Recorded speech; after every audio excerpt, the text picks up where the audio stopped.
श्री स्वामी समर्थ भाग 1. अक्कलकोटच्या शांत मठात स्वामी समर्थ ध्यानस्थ बसले होते.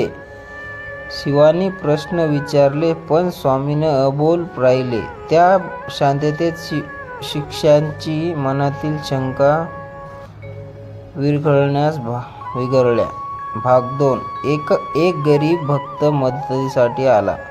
स्वामी काहीही बोलले नाही, फक्त कृपा दृष्टी टाकली. काही दिवसानंतरच त्यांचे संकट दूर झाले. भाग 3. स्वामी बोलत का नाही? लोक कमजोत, पण ज्यांचे अंतःकरणाचे ऐकतात ते होते. त्यांचा उत्तर मिळाले होते. भाग 4. एका अहंकारी पंडित प्रश्नांची सरबत्ती करू लागला. स्वामी शांत. काही क्षणात पंडिताला स्वतःची चूक उगवली. भाग 5. अबोलपणातूनच स्वामीने शिकवले, खरे ज्ञान शब्दाचे नसते, अनुभूती असते. भाग 6. दुःखी माता रडत आली. स्वामीने फक्त हात तिच्या डोक्यावर ठेवला. तिच्या अश्रूच्या शांतता मिळाली. भाग 7. स्वामीचे मौन म्हणजे शिष्यासाठी उपदेश होते. भाग 8. एक रात्री वादळ आले. मठात भीती पसरली. स्वामी शांत बसले. वादळ आपोआप शमले. भाग 9. मौनातच स्वामी भक्ताचे दुःख ऐकत. भाग 10. शब्द थांबले की मन बोलू लागले आहे, स्वामीने दाखवले. भाग 11. एक चोर स्वामीकडे आला.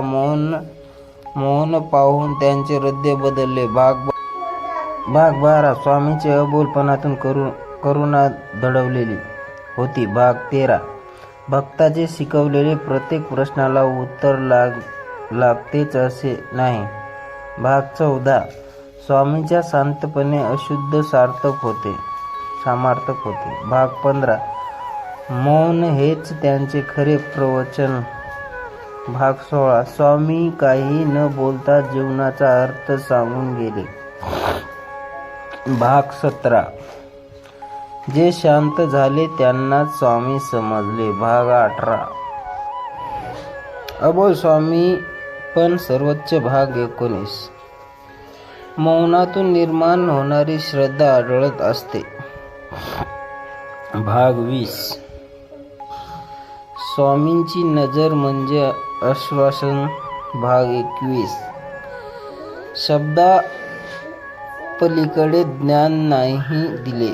भाग 22. अबोल राहुरी त्यांनी लाखो मन जिंकले. भाग 23.